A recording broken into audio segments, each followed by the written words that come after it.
Persistent Rumor presents Chocolate Yoddah Live.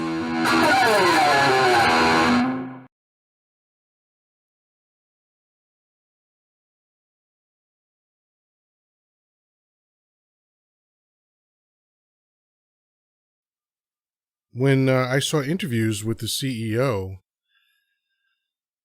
it was really, really clear that this guy just he has a very Donnie Dump kind of vibe to him. He presents in a more reasonable way, but I think the mechanics under the surface are the same.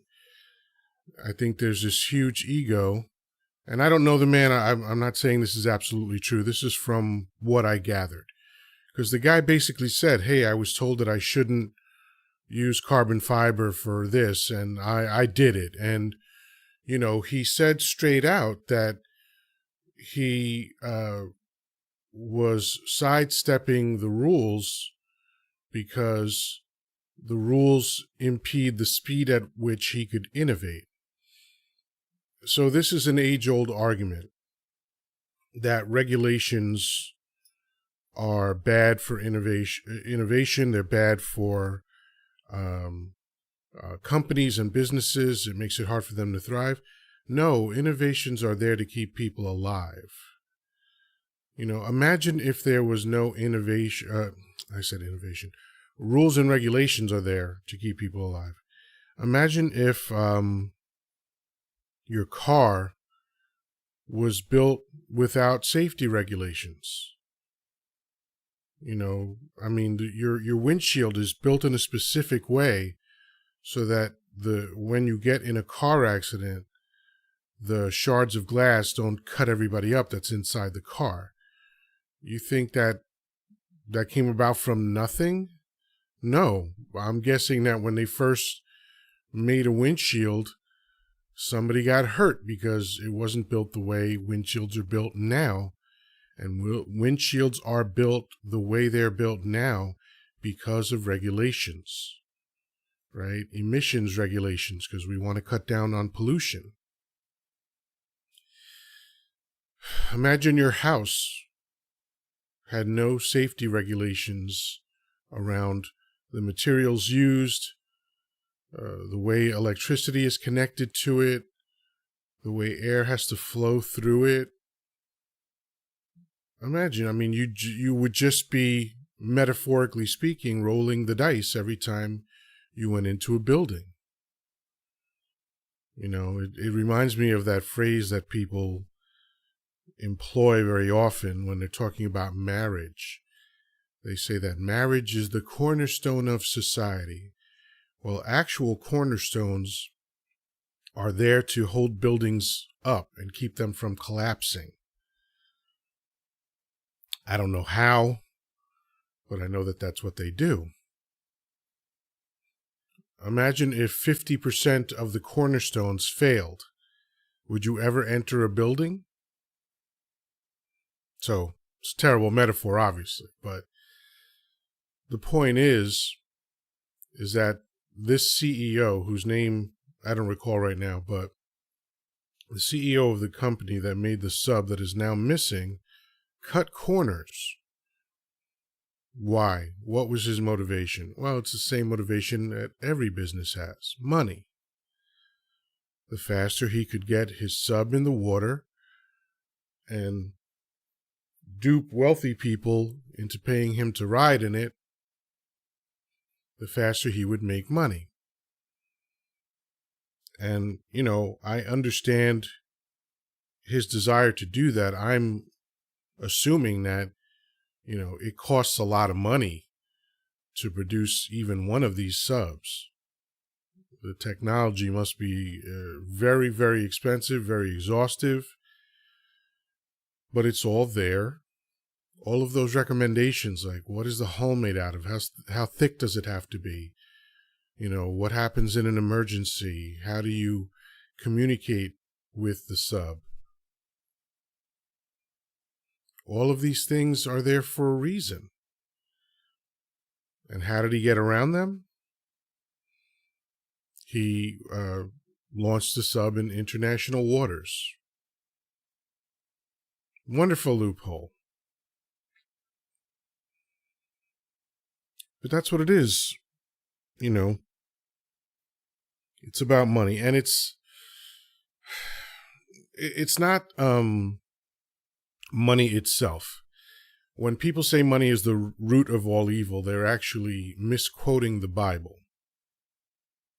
I believe it's Timothy in his letter to the Corinthians. I think that's where this is located.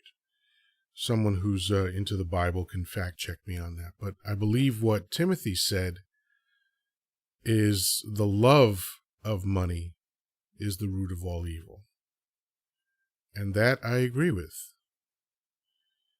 That's why I don't care about money. That's why this podcast and any content that I produce or have produced so far is never driven by a love or even desire for money. I'm doing it just to do it. I'm doing it because I have a lot of fun do it. Just do it. Listen to me. I have a lot of fun doing it. Just look at my face. For those watching, I think I have a pretty severe case of resting bitch face today. It saves me in public, but it's not necessarily good when you're making a video. And for those folks on Wisdom who are only listening, if you want to, right now, you can go to youtube.com/@thepersistentrumor/streams, or just click on the live tab and you'll see me in real time. If you want to see me after the fact, you can go there because every live presentation is immediately archived and available for your perusal and consumption. But today is one of those days where it's, my energy is a little bit sedate. But all that notwithstanding, I really do love doing this. I have a great time, and I don't want to adulterate it by thinking about what's going to get me clicks or what's going to get me advertisers or subscribers or whatever. And as I've stated before, in all honesty, I would love that. I think it would be great if my podcast grew to the point where I was attracting advertisers or, subscribers were paying me on Patreon or something like that. That would be fantastic. It would mean that I wouldn't have to drive for a living, which is exhausting and oftentimes infuriating. Most of the time fun, but, I got to put in a lot of hours that would be hours that I could put into making this a better podcast. And I just mean better by my standards, just to satisfy my criteria and desires for how this could sound and look, and the amount of research that I could do, or the amount of, reading that I could do to organize this thing a little bit better at times. I'm okay going contemporaneous and all that, but, sometimes, even the details of this sub, I would love to know, the name of the company, the name of the CEO, because that CEO is one of the people trapped in the sub right now, assuming that he's still alive. So, this is not some casual intellectual or philosophical examination of greed.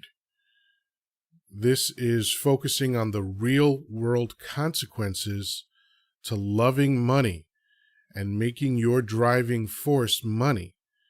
It's something that I wish to avoid. I understand the necessity for money in a mostly capitalistic society. And when I say mostly, I mean because it's obviously socialism for the rich and capitalism for everybody else. So in a world where you need money to pay your bills and eat and have the luxuries of sleeping indoor and driving and all that kind of stuff, you know, I get it. Money is a significant factor, but I don't have to be in love with money in order to operate in that system, right? I can just understand that I have to make it, choose to do honest work, which has always been important to me ever since I was very, very young. Whenever someone presented me an opportunity to make money in either a shady or even illegal way, I avoided that. And I don't think it makes me special or a superhero or anything like that, or even noble. I just think that's a baseline kind of way that I organize my life. I just prefer to do honest work because I prefer to sleep comfortably at night, and during the day I don't want to look over my shoulder to see who's coming at me because I wronged them and cheated them out of money. I even trained my salespeople that way. When I did some training, I would say, hey man, at the end of the day, because I was in financial services at a very low level, but I was working with mostly small to medium-sized businesses. And these people have these businesses to put food on their table for their family, right? And I just felt an obligation to always do the right thing by these people. I don't want to disrupt someone's ability to feed their family. That's sickening to me. So either you show up with your products and services and solve their problems and make their business life better, or you walk away. That was my guiding principle, and I never wavered from it. Never, ever, ever. Were there times when I was like, ooh, this is a tough one to walk away from? Yeah, of course. But I won't fault myself for the temptation or the fantasy of cashing in big on something. What I will do is acknowledge that I chose not to do it. And the CEO of this company who made this sub knew that he was sidestepping regulations. He said as much. I mean, cameras pointed at you and you have the opportunity to tell your story. And this guy had no issue saying, yeah, this is what I'm doing. I'm getting around the rules so I can move faster. They told me not to make the sub this way, but I did it anyway. And like Donnie Dump, he seemed proud of himself for this.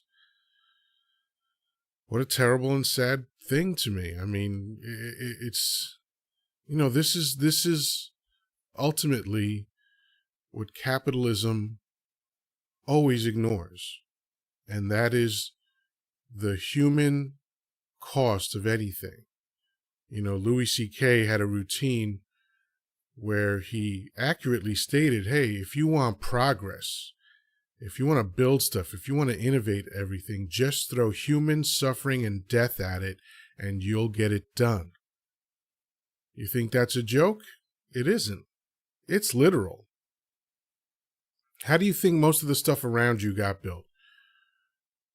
Those roads were created by dynamite. When they came up against a mountain, they blew it up to get it out of the way. And people died in the process.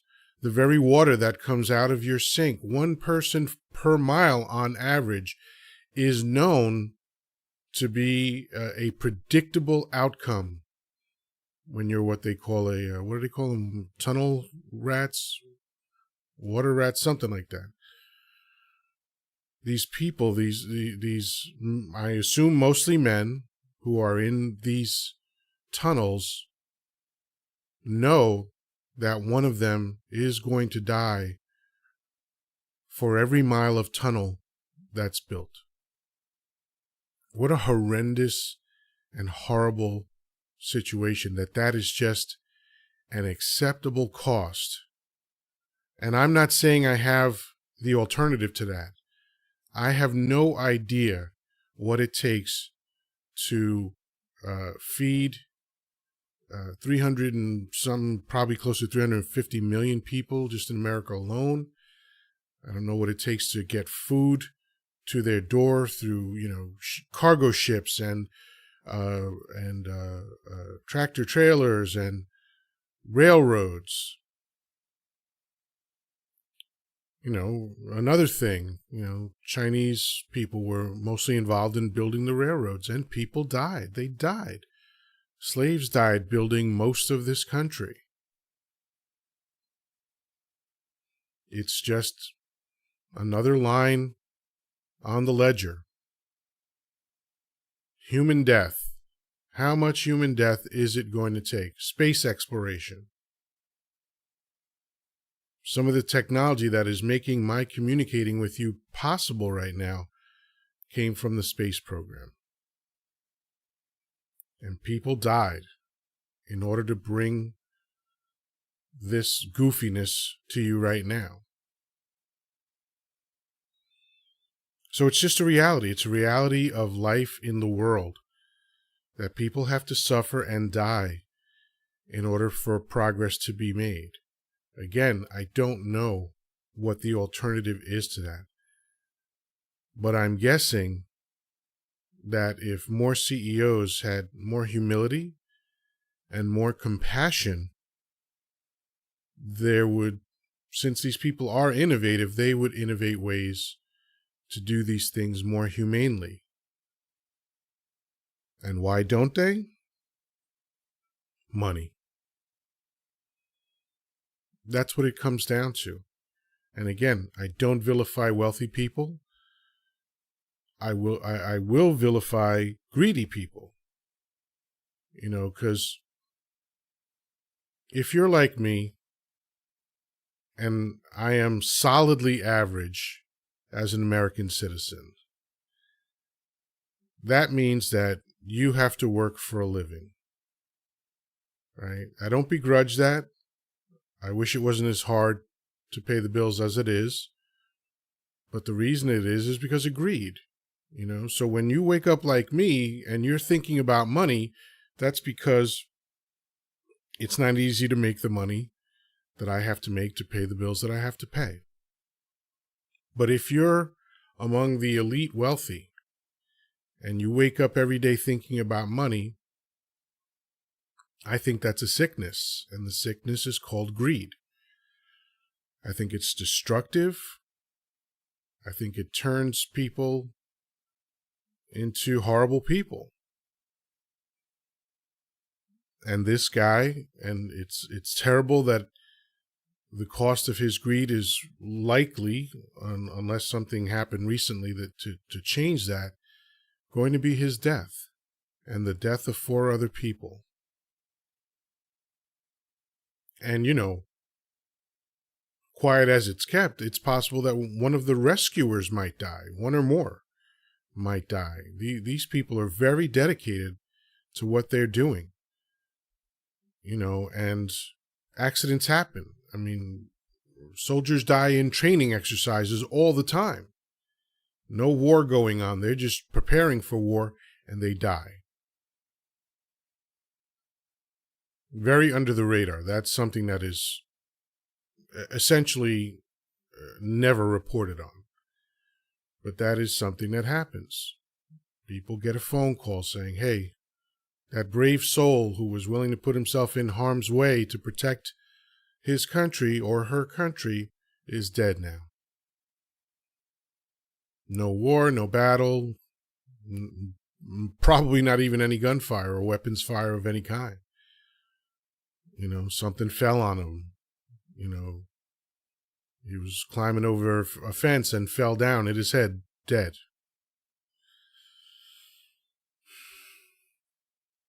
It's a sad reality.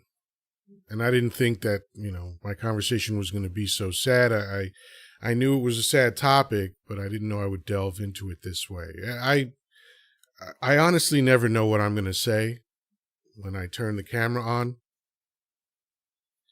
I've been public speaking since 1988. I've never prepared for any of those presentations. And so I'm very fortunate to be able to do it that way, but sometimes I wind up in places that I didn't anticipate going to. And yeah, this is a sad topic. This is a terrible situation.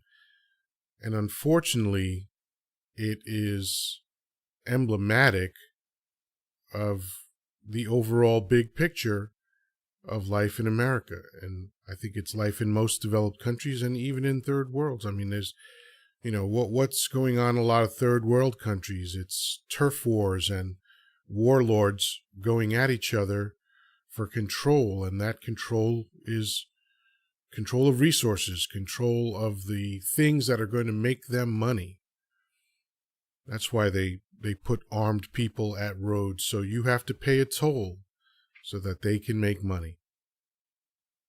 And they want to make money to consolidate and maintain their power. So it's all greed. It's all greed that's driving the darkest, most destructive aspects of human life. Without it, life on Earth would be better. Without this perspective of lack, oh, there isn't enough. I have to hoard. I have to take from other people. This is the faulty conclusion that humanity reached a long time ago. And again, not every single person is like this, but very often the people in positions of power, lawmakers, captains of industry, these are people that very often come from this perspective of lack. There's just not enough. And wow, how amazingly wrong is that? The universe is nothing but abundance. I mean, it's demonstrable. Again, Louis C.K. has another routine where someone is talking to God. And he's like, saying to God, yeah, I got to go to work. And God's like, what's work? He says, oh, yeah, I work to make money.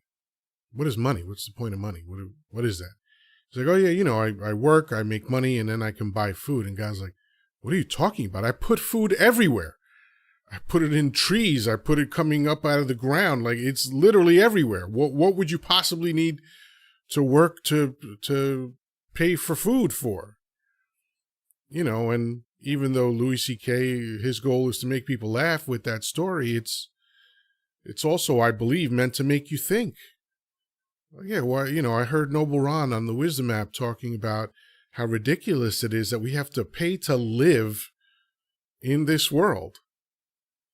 That's not what our ancestors did. Wherever they laid down, that was their bed. And no one came up to them and said, oh, that spot that you're laying on, that piece of dirt surrounded by more dirt, that I own that. And you have to pay me to sleep there. I mean, what a wild notion. But we just take that for granted. Yeah, that's the way it is. And there is some truth to that, but is that the only way it could be? You may say I'm a dreamer, but I'm not the only one. I'll see myself out.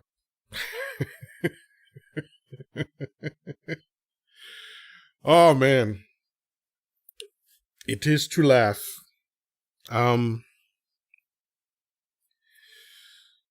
Yeah, it's a beautiful world, but sometimes there's sadness in it. In my opinion, there's more beauty and wonder and amazement and love and light and all that stuff, but very often it comes down to size versus impact. A bullet is really, really small, but its impact can be very big. In fact, the biggest. Right? So, yes, I believe there's more beautiful, wonderful people in the world by a long shot. I think the vast majority of humans are just wonderful, are just lovely. I surround myself with those kinds of people. My friends are beautiful. But even a small group of people intent on getting what they want at any cost will have a large impact. Look at how they've impacted the environment. because they don't want to adhere to regulations about, avoiding pollution. I mean, if the capitalist, quasi-democratic / socialist system that we have in America has demonstrated anything beyond the shadow of a doubt, like, you cannot argue with this. If you pay politicians enough money, they will allow you to kill people. That's not hyperbole in any way.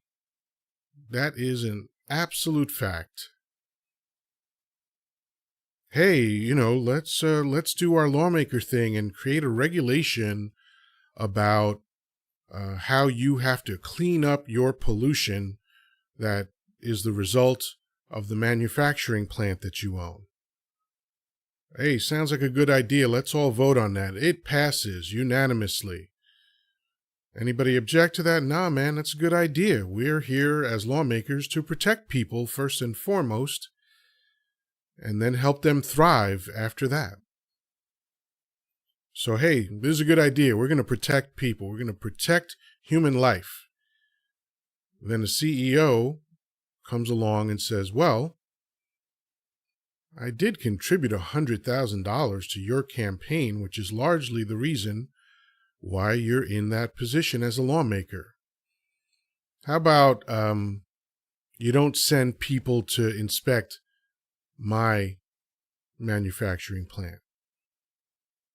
And it only takes one politician to say yes to that, to have that become a reality. So there are hundreds of lawmakers, but it only takes one to put people's lives in danger. We see it all the time. Why are cigarettes a thing? Like, again, hey, the individual can choose whatever they want to choose. We know that natives of just about any part of the world have smoking as part of their lives, either in ritualistic form or in recreational form. Easy for me to say. So, yeah, size versus impact. Small group of people can do a lot of harm.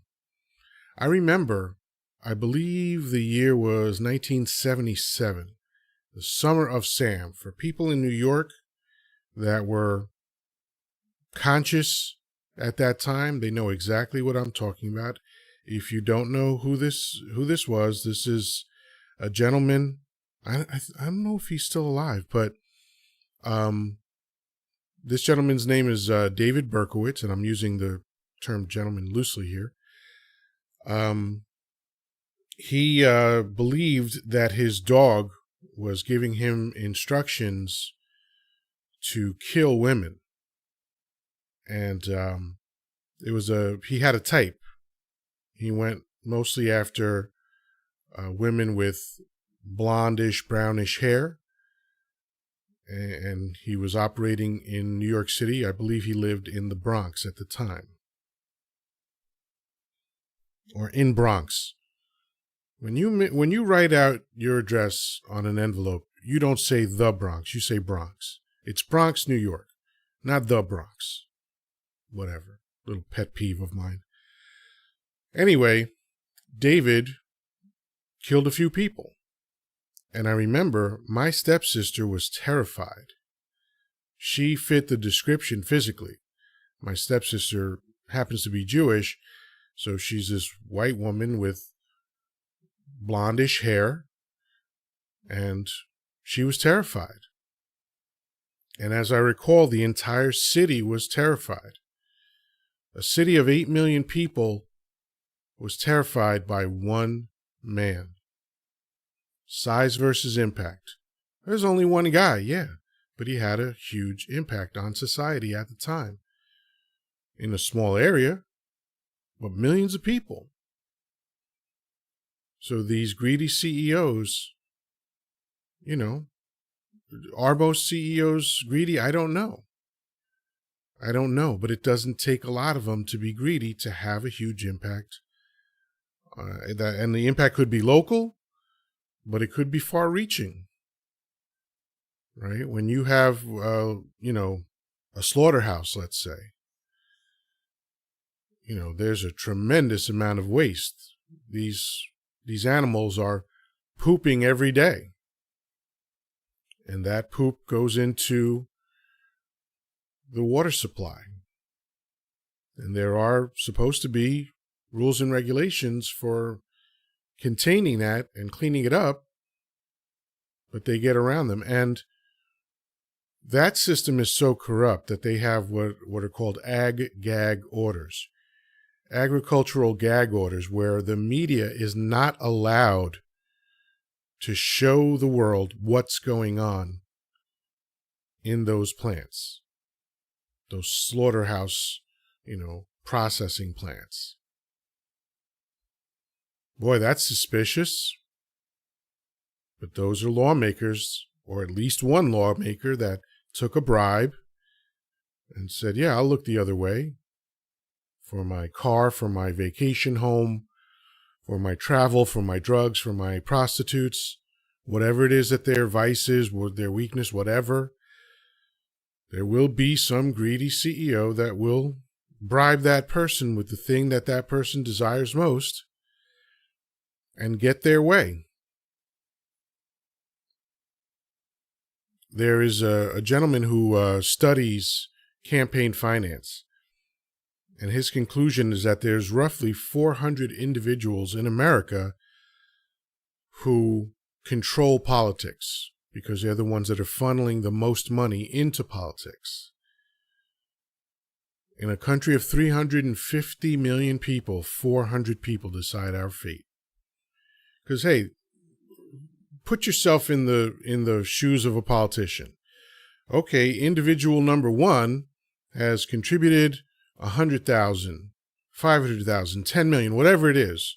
Because, it goes from local to national, councilmen and city council and, local government to congressman, senator, representative, all that stuff. Right? So as you go up the food chain, it costs more money to bribe somebody. But it only takes one. And now the car you're driving isn't as safe. The food you're eating has poison in it. Sometimes the poison kills you quickly, but more often than not, it's killing you slowly, like sugar. Like the cigarettes that you're addicted to. It just is what it is, folks. I wish I had solutions and the power to implement them, but whatever I come up with, chances are I can make no changes. Oh, that's defeatist. Maybe. I tend to think it's just my being a realist. And all of that is perfectly distilled in the form of the CEO who built the submarine in the wrong way, knowingly, because he had agreed for money and he wanted to sidestep regulations to clear the path for him to make money. And now people are going to die. And statistically, according to actuarials, every person is essentially orbited by 250 people. So now you're looking at 250 times 5 of people that are grieving. Some of them are probably in denial in hopes that they'll be found. And of course, that could happen. It might have happened while I've been speaking with you. But if it doesn't happen and these 5 people die, that's a lot of people that get affected. And I think ultimately, collectively, we all feel that loss. And it's all because of greed. So I was once asked, I think it was one of those like Facebook polls or something, which I generally give goofy responses to that because I know most of those polls are phishing attempts. And the question was, if you had a superpower, what would it be? And my answer immediately was compassion. Because in my opinion, that's what's lacking in all of these situations that I described. If there was compassion, that was the predominating force behind the decision-making process, then you wouldn't have a CEO making a submarine that he knew was potentially dangerous. Because he would say, well, I have to do everything I can to ensure that I follow the rules and guidelines and engineering principles that will guarantee as much as possible that this submarine is going to be safe, that no one dies at my hands. That's the world I'd love to live in. And again, I think that's how most people operate.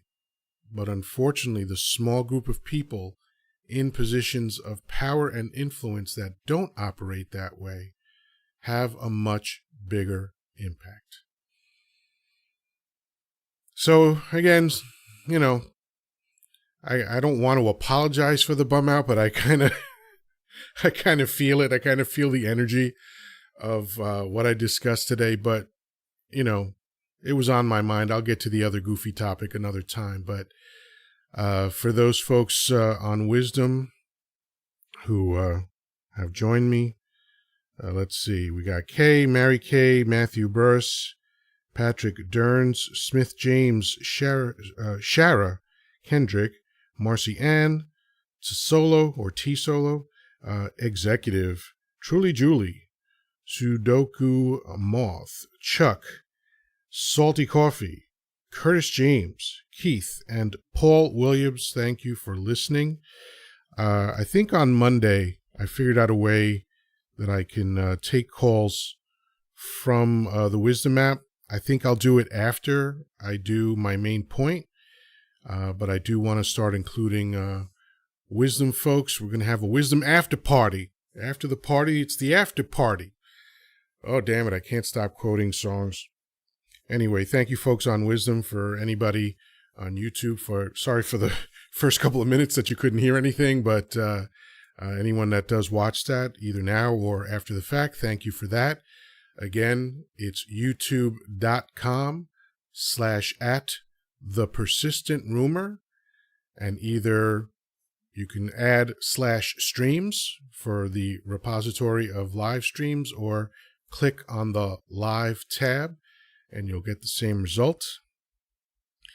I do this every day, Monday through Friday, 2 p.m. Eastern. Thank you, everybody, for joining me. I truly, truly do appreciate it. Peace, love, and granola. Talk to you soon.